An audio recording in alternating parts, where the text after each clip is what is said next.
नमस्कार, आप देख रहे हैं द दस्तक 24।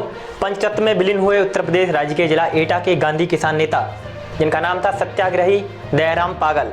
जी हां, जलेसर क्षेत्र में खारे पानी की लंबी जंग लड़ाई लड़ने वाले दयाराम पागल अब नहीं रहे। मंगलवार रात उन्होंने आगरा के एक निजी अस्पताल में अंतिम सांस ली। बुधवार को उनका शव उनके पैतृक गाँव नगला मीरा लाया गया। यहाँ स्वजनों ने अंतिम संस्कार किया। बता दें कि दयाराम सिंह ने 1983 में खारे पानी की समस्या के खिलाफ गांधीवादी विचारधारा से प्रेरित होकर एक मिशन शुरू किया था। 23 किलोमीटर क्षेत्र को सिंचाई के लिए एक नहर की मांग की। वर्ष 1986 तक इसके लिए 129 बार जिलाधिकारी से मुलाकात की, लेकिन कार्य सफल नहीं हुआ। बाद में लोकसभा के पूर्व अध्यक्ष बलराम जाखड़ से मुलाकात के बाद ही नहर बनवाने की मांग पूरी हुई थी। ऐसे समाजसेवी अब हमारे बीच नहीं रहे। मैं प्रमोद कुमार प्रधान नागवाई से हूँ। पूर्व में प्रधान संघ का जिलाध्यक्ष रहा हूँ। जी बताइए, दयाराम जी किस तरीके का व्यवहार रखते थे अपने क्षेत्र के लिए और अपने गांव वालों के लिए? नेताजी दयाराम का तो जितना हम बखान करें उतना कम है। उन्होंने गांव के लिए नहीं, उन्होंने पूरे क्षेत्र के लिए इतना संघर्ष किया, सबसे ज़्यादा किसानों के लिए किया। वो कभी नहीं देखते थे कि मेरे साथ में कितने लोग हैं। वो कभी कभी अकेले ही जा कर के धरना प्रदर्शन, उन्होंने बताते हैं 112 दिन का अनशन कर चुके थे अपनी पूरे जीवन काल में। सन 1982 से उन्होंने संघर्ष करना स्टार्ट किया। बताते हैं कि सबसे पहले एक नाला था जहां कीचड़ से सारे लोग परेशान रहते थे, कहीं जाने आने के लिए बरसात के टाइम पे टाइम नहीं मिलता था।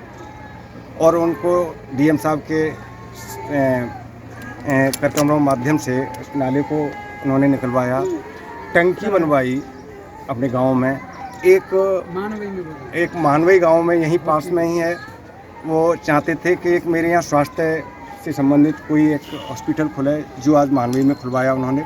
24 साल पहले की उनकी ये संघर्ष था।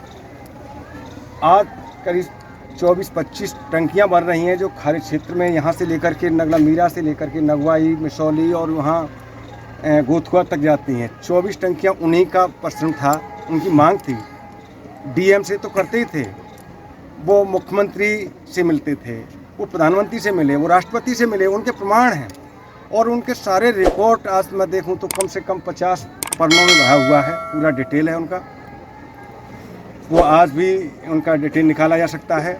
मैं आप सब लोगों के माध्यम से चाहता हूं कि उनकी आवाज़ ज़िंदगी में कभी चुप न रहे, बुलंद रहे। ऐसे आदमी और भी निकल करके तभी आ सकते हैं जब उनके लिए हम लोग संघर्ष करते रहें, उनकी आवाज़ को बुलंद रखते हैं, उनके जीवन काल को यथास्थिति में रखते रहें मरने के बाद। ये बड़ा अफसोस की बात है, आज बहुत बड़ा हर्ष है हमें। जी बताते हैं लोग कि उन्हें लोग एटा में गांधी के नाम से भी जानते हैं। जी हाँ, वो गांधी के नाम से भी जाने जाते थे, लेकिन गांधी जी एक संघर्ष करते थे तो पब्लिक साथ में होती थी, वो अकेले ही चले जाते थे। उसी का परिणाम है कि लोग उन्हें उस तरह से नहीं पहचान पाए, जो देश विदेशों तक नहीं पहुंच पाए। लेकिन उन्होंने जो कार्य किए हैं वो बहुत ज़्यादा कहें हम कम करें, लेकिन ज़्यादा समझना चाहिए हमें। फिर भी हम सब लोगों से यही धारणा करते हैं कि सारे अधिकारियों लोगों के बीच में ये कहानी जाए। एक हमारे नगला मीरा में उनकी ऐसी प्रतिमा बने जो राष्ट्रीय स्तर तक उनकी आवाज़ बुलंद रहे मरने के बाद। हर आदमी की आकांक्षाएं होती हैं कि मेरे मरने के बाद मुझे लोग याद करें, और उन्होंने तो ऐसे संघर्ष किए हैं कि हर आदमी की जुबान पर और मस्तक पर और दिल पर चूमती रहनी चाहिए। आज पूरे जलेसर क्षेत्र को ही नहीं, डिस्ट्रिक्ट एटा और पूरे प्रदेश को अपूर्णी क्षत हुई है। दयाराम पागल जी एक किसान के साथ साथ उन्होंने पूरा आजीवन अपना जीवन सभी के लिए समर्पित, किसानों के लिए, समाज के लिए, क्षेत्र के लिए समर्पित था। हम लोगों को कहीं न कहीं आज इतना बड़ा कष्ट है कि एक हमारे संरक्षक आज हमको बीच में छोड़ के चले गए हैं, और पूरा क्षेत्र बहुत शोकाकुल है। और हम ईश्वर से प्रार्थना करते हैं कि ईश्वर ऐसी दिवंगत आत्मा को अपने श्री चरणों में स्थान दें, और ये कहीं न कहीं उनके न रहने से ऐसी अपूर्णी क्षत हुई है जलेसर क्षेत्र को कि इसकी भरपाई करना बहुत ही मुश्किल है। जीवन भर गांधी जी के आदर्शों पर चलने वाले दयाराम को लोग पागल के नाम से जानते थे।